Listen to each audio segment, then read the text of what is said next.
Okay, for the first 8 problems, kind of like in the last section, you're matching the equation with the graph.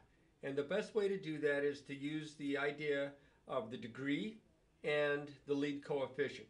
Because the leading coefficient theorem gives you a lot of information about the basic shape. Now, first off, you also have to know that these are all polynomials. And problem number 1, can you see here how x is to the first power? That's linear. Problem 2, x is squared, that's quadratic. Problem 3, the x is to the third power, that's a cubic. Problem number 5, you have x to the fourth power, that's a quartic. And problem number 8, you've got x to the fifth power here. You always want to check the exponent for the variable, the one that's the largest, because that's going to give you a clue in what the shape looks like. Now, for problem number 1, this is a linear, which means it's a line. This is the y equals mx plus b, or f of x equals mx plus b. This is a line. The slope is -2, so it goes up and to the left. And the y-intercept is 0, 3. I didn't bring my book with me, but you have your book open. There's only one that's a line, and that's answer F. Okay? So I could tell right away what this one was. This is something I'm familiar with. Okay? Problem number 2, this is something from the last section. You have f of x equals x squared minus 4x. You know that this is quadratic. The graph is a parabola that either opens upward or it opens downward. And you also know how to tell if it opens upward or downward because of the coefficient of x squared, the lead coefficient. In this case, the coefficient's a 1. So you know it opens upward. And I can find the vertex by using the opposite of b over 2a. So a is 1, 1, b is -4. The opposite of -4 over 2 times 1 is positive 4 over 2, which is 2. And if I plug 2 in for x, find f of 2, I get -4. So that means my vertex is 2, -4. Because my coefficient is a 1 here, I know it opens upward. So I look at my graphs and I see which one is a parabola that opens upward with vertex at 2, -4. And it's answer H. Okay? The next one is also a parabola. There were 2 parabolas. So you already know what the answer is because you already figured out the first parabola here for problem 2. You should know that the answer for problem 3 is C. The reason, again, is because the x is squared. That's the highest degree. It's degree 2. It's quadratic. It's a parabola when you graph it. And in this case, the coefficient, the leading coefficient is -2, which means that it opens downward, right? So I went ahead, not that you would have to because you already know what the answer is in this case, but I went ahead and I found the opposite of b over 2a like I did in problem 2. It was -5/4, and then it's kind of a hassle. I plugged -5/4 into this mess, and I, -5/4 there, -5/4 there, and I did the arithmetic. You have to be kind of careful with your signs here. And I got 25/8, which is a little bit bigger than 3. So my vertex is -5/4, which is like -1 1/4, and the y value is 25/8 or 3 1/8. So this also, it opens downward. As soon as I see it opens downward, find the vertex, I know it's answer C. Then, for problems 4, 5, 6, 7, and 8, you have a higher degree polynomial. This is degree 3. This is called a cubic. The degree 3 graphs typically look like a sideways S. They kind of look like this, or they kind of look like this. Where this keeps on going up, and this keeps going down, this keeps going up, this keeps going down. This is where end behavior comes into play. And you can tell the end behavior by the lead coefficient. If the lead coefficient is positive, and it is, it's a positive 2, I know it's going to be this one. Because when the lead coefficient is positive, it goes up and to the right, which means it also has to go down and to the left there. If the lead coefficient is a negative number, then it goes up and to the left, down and to the right. You're going to have to keep that straight. Maybe you'll write it down. This one, lead coefficient is positive. Here, lead coefficient is negative. Okay? And in this case, the only graph that looks anything like this one here is answer A. So I know it kind of looks like it has this effect here. Right, now they're not all perfect S's and such. It kind of depends on the equation. Like for example, you may remember that the parent graph for the cubic looks something like this. Doesn't even really look like an S. It just kind of looks something like that. But typically, if there's another term with a variable in it, you get kind of the S shape here. Kind of depends. All right, so that's for cubics. Do we have another cubic? We do. We have another cubic here with problem number 6. But notice this cubic has a negative lead coefficient. I'll get back to 5 here in just a second.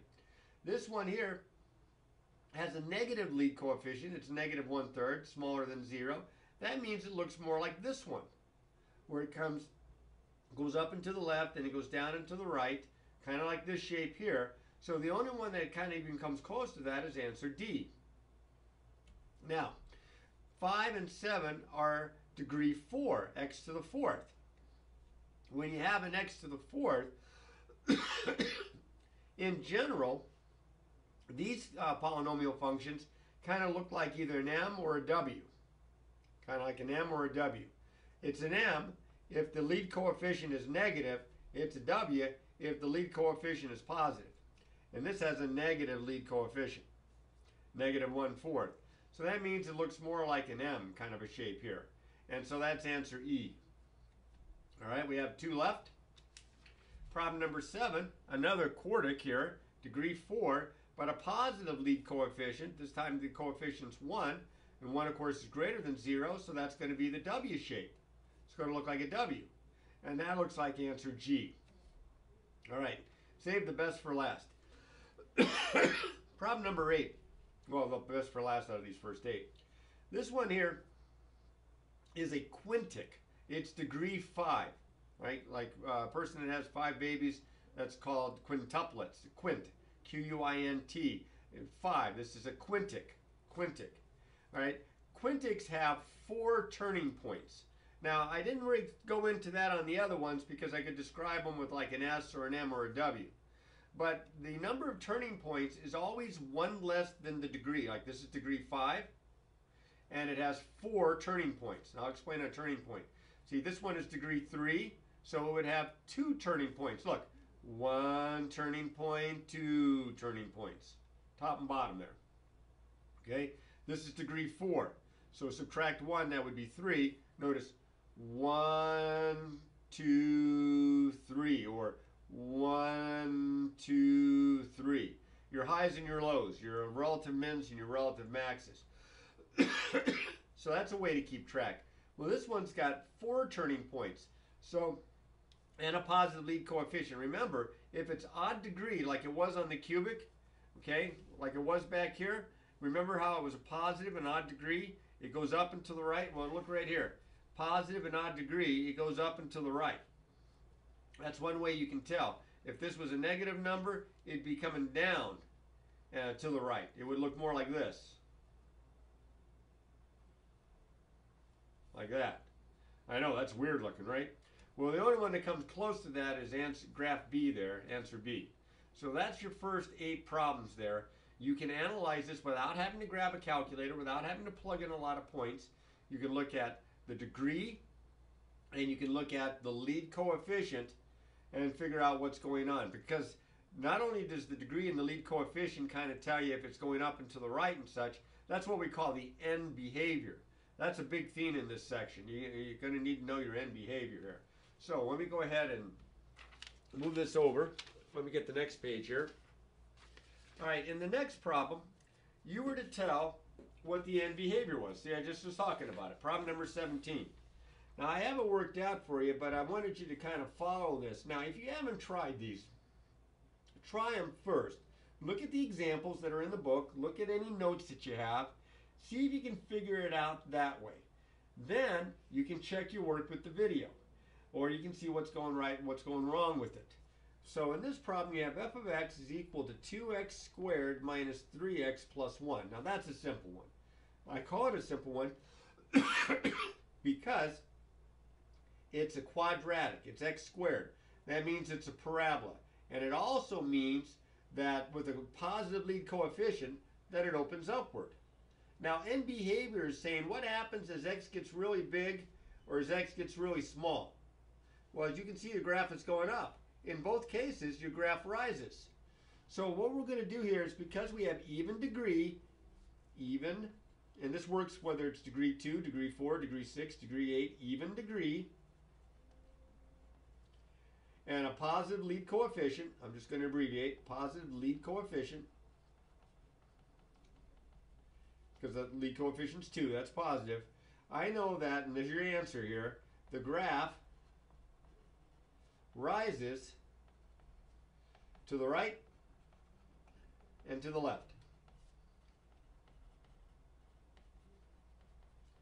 And that's pretty much what you have to do. Now you say, well, how do I know that for sure? Well, you get Mr. Calculator out, and what I went ahead and did was I put in these next 4 problems. I put in all the equations in here.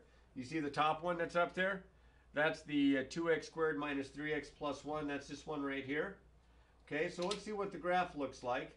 I don't know what my window is, so I'm just going to hit zoom and standard, which is 6, and let's see what it looks like. Yep, it definitely goes up and to the right and up and to the left. So a good way to say that is rises to the right, rises to the left. Next one up. Problem 21. Remember, it's every other odd number, so we skip 19, we go to 21. F of x is negative 2.1 x to the 5th plus 4x to the 3rd minus 2. All right, this is odd degree. Okay, this is a quintic. Odd degree. Now I'm going to give you some, if I could write degree, I forgot the d. Odd degree and a negative lead coefficient. Okay, so when it's odd degree, okay, what happens is, remember with the cubic, it looks like a sideways S. It goes up and to the right, down and to the left, or up and to the left, down and to the right. Well, that works the same way with quintics. It's just that you got more turning points in between. So in this case, because of the negative, it's going to be going up and to the left. Then it's going to have 1, 2, 3, 4 turning points, and it's going to go down and to the right. So this thing, the graph rises to the left and falls. Rises and falls sounds better than going up and going down and stuff like that. Falls to the right. Okay, now here's the rule. Here's the first, the lead coefficient theorem. Okay, you're either going to have even degree. I am having trouble with the word degree today. You're either going to have even degree or you're going to have odd degree. So I can spell it right this time. There we go. All right, if you have even degree and you have a positive lead coefficient, what I mean by a is greater than 0 is that the number in front of the x squared, x to the 4th, x to the 6th, whatever the highest degree term is positive, okay? These are going to go, the graph's going to rise to the right and to the left.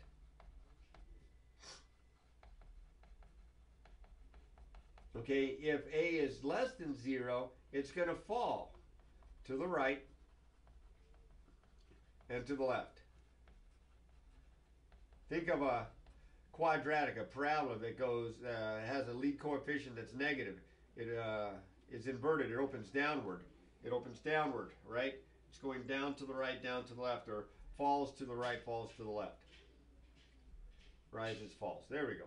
Okay, but if you have an odd degree, degree 1, degree 3, degree 5, degree 7, okay, what happens here is if a is positive, it rises to the right, falls to the left.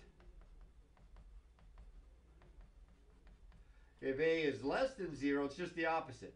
It rises to the left, falls to the right. If I can get this in here. Did I fit it? I fit it, barely. Okay, so in this case, you know, it could be something like this. Could be something like this. Okay? In this case, it could be something like this. Or in this case, it could be something like this. So those are just very simple examples. you have to kind of remember this leading coefficient test or lead coefficient test. So let's use this to help us with problem 25. Problem 25 says h of t is equal to negative 2. Oh, by the way, for that problem, let me go back here on my calculator. You see how the second one there is the equation from problem 21? See the second one there? The one that's highlighted with the cursor? If I graph that, look what happens. See how it goes up and to the left and down and to the right. It rises to the left and it falls to the right, which is exactly what I have. It rises to the left, falls to the right. Okay, next guy up. Get ready for this. This is negative 2/3 times the quantity t squared minus 5t plus 3.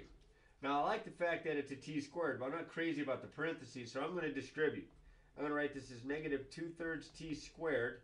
Negative times negative would be plus 10/3 t. Negative times a positive is negative, minus the 3's would cancel 2. See, this way I can tell it's a parabola that opens downward because it's even degree and a negative lead coefficient. Even degree, negative lead coefficient. You see it right there? All right, the graph falls to the right and to the left. Okay? And the graph of it, there it is. There's the third one down. The graph of it looks like this. I hope it'll fit on my window. Yeah, it sure does. That was a nice one. See how it falls to the right, falls to the left? There you go. Number 29 is the last of these. Now, if you're not getting this, then my suggestion is to try on different paper, try 19, 23, and 27, because the answers are in the back of the book, and you can see if you can apply this and get those right. Because if you can get the, it just takes a few to get used to this. Once you can start getting them right, you're going to get them all right unless you make a silly mistake. You do need to remember this, though. No doubt about it. All right, 29. F of t, no, wrong one, h of t.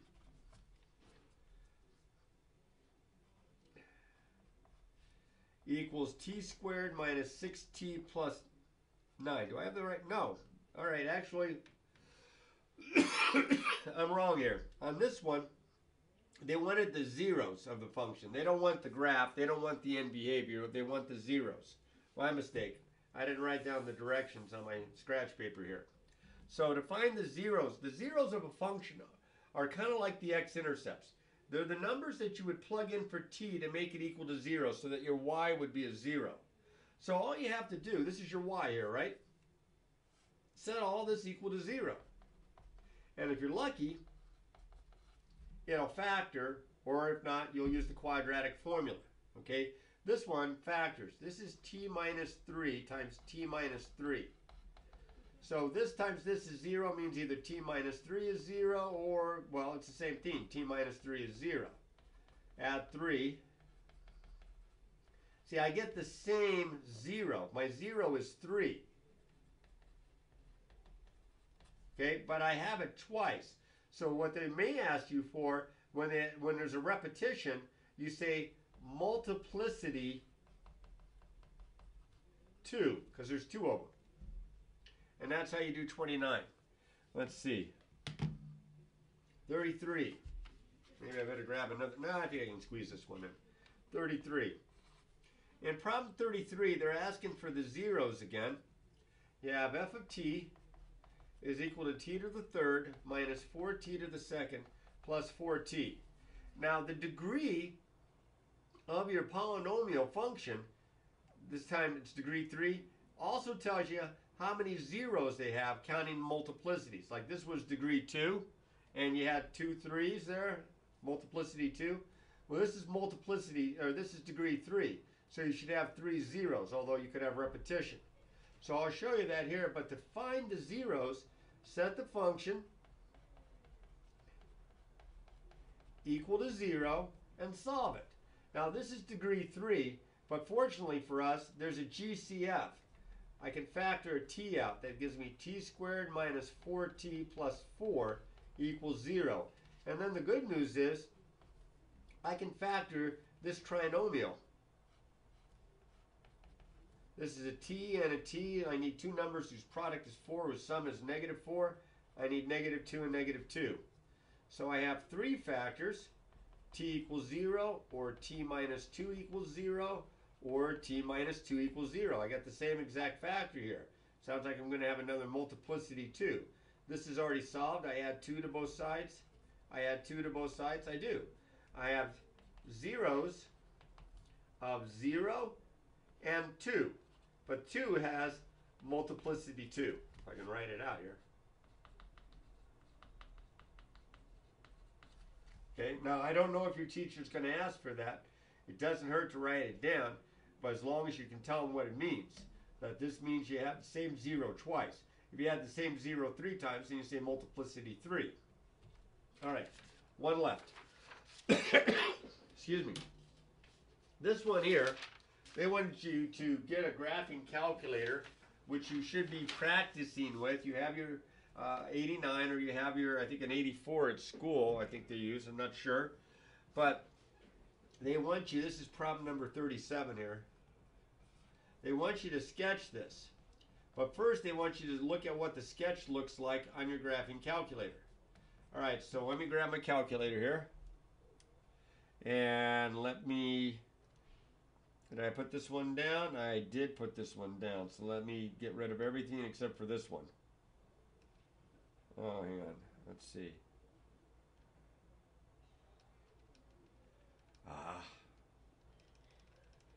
Taking forever.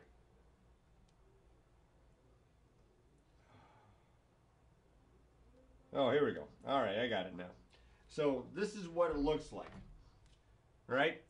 So if you graph this on your calculator,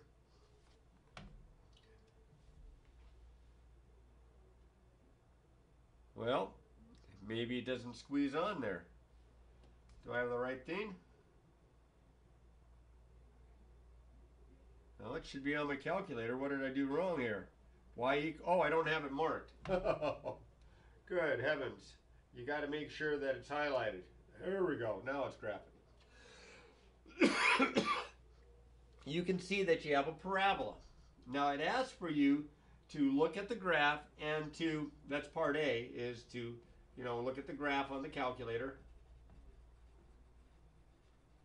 In part B, they want you to approximate the zeros. Well, I don't know if you can see this very well, so I'm going to zoom in a little bit here. So I go to zoom. I'm going to zoom in, so 2. And I'm going to put my cursor, which I can't see right now. I think, where's my cursor at? My cursor, oh, there it is. My cursor is kind of right about there in the middle, so I'm going to see if I can zoom in there if it's not going to make it too big. Oh, no, that's perfect. Perfect. These are ones. 1, 2, 3, and 4. So it's a little bit between 0 and 1, but it looks like it's closer to 0. So the first time I did this, I approximated this to be negative, or to be positive 1/3. And then over here, it's a little closer to 4 than it is to 3, so I approximated this to be 3 2/3.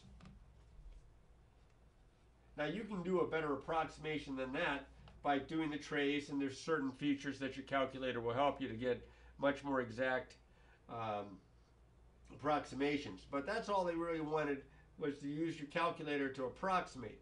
Then they said, graph this thing. Well, to graph it, since it's a parabola, I need the vertex. So there are two ways to do this. You can complete the square. If I complete the square on these two right here, I'm going to factor the 3 out. That'll leave x squared minus 4x. I'll leave a space, and I'll put the plus 3 on the end. I take half of that, which is negative 2 and squared. That's positive 4. But I really didn't add 4, did I? I added 3 times 4, which is 12. So I have to subtract 12. And so that's going to give me 3 times, this is a perfect square trinomial, so binomial squared, and this, of course, is minus 9. This is an x, This is a 2. What's being squared here, what's being squared here, and then the sign that's in the middle. So I can see that my vertex is 2, negative 9. And I also know that it opens upward because A is positive. Now if I don't do that, then I have to use x equals the opposite of b over 2a. Now a is 3 and b is negative 12, so this would be the opposite of negative 12, all over 2 times 3, so this is 12 over 6, which is 2. So I know my vertex has an x value of 2. So then I would take the 2 and plug it into here, find f of 2. F of 2 would be 3 times 2 squared minus 12 times 2 plus 3. So this is 12 minus 24 is negative 12 plus 3 is negative 9.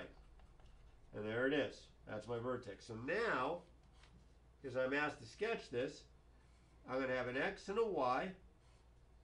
I need 5 points, of which I already have one of them.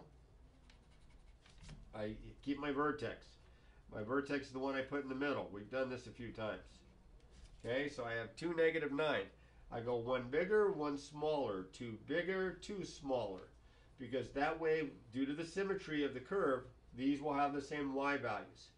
So I plug, let's go back to here. It's easier to plug in there. So I have f of 0, which would be 3 times 0 squared minus 12 times 0 plus 3. Well, that's just 3. And then I have f of 1.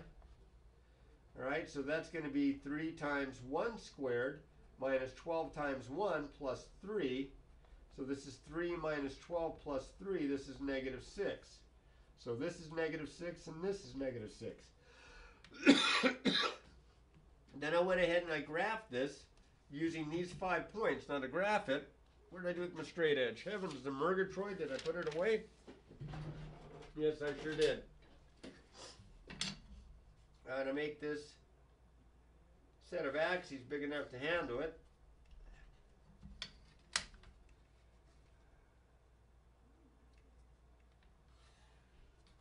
okay. So I'm going to have each one of these tick marks worth 1. Set my scale. All right, so I have 3, 0, 1, negative 1, 2, 3, 4, 5, 6. This is negative 6 here. 2, negative 9. There's negative 6, negative 7, negative 8, negative 9. Then I have 3, negative 6.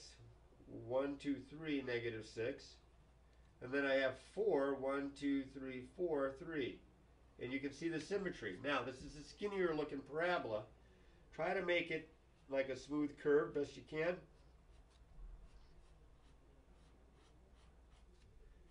Try not to make it look too bad like I'm doing right here. I did a much better job the first time I did this one. It's got to go to this point now. Okay, and I get that. The first time I did it, I got that. That looks a little bit better. Anyway, there's my graph. That's what they wanted. They also want the exact zeros. The exact zeros, you take the function, remember back here, f of x equals 3x squared minus 12x plus 3. You set it equal, the 3x minus 12x plus 3, you set it equal to 0. And then you solve this. Now I can divide through by 3. You don't have to, but it makes it a little bit easier. But it does not factor. So I have to use the quadratic formula.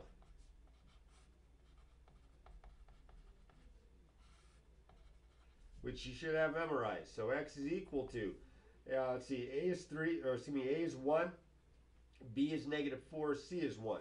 So it'd be the opposite of negative 4, or 4 plus or minus, hopefully you can still see this, the square root of negative 4 squared minus 4 times 1 times 1.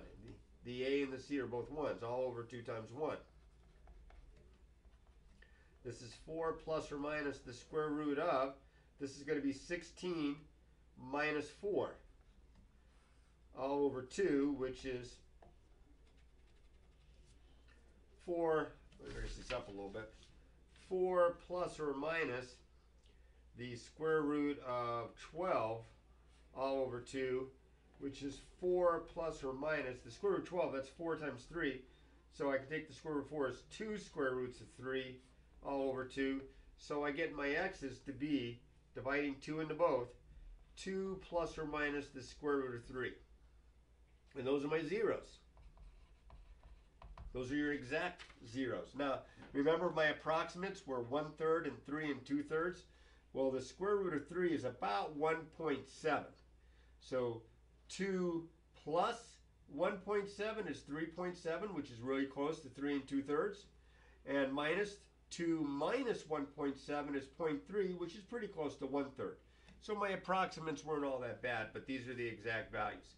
Unless he wants you to get the calculator out and punch these out to get a decimal to 3 places, I would suggest that you leave it like that. Hopefully that'll help you, but if you're unsure and have a question, if I went over anything too fast, either watch it again or just give me a call and ask me what's going on.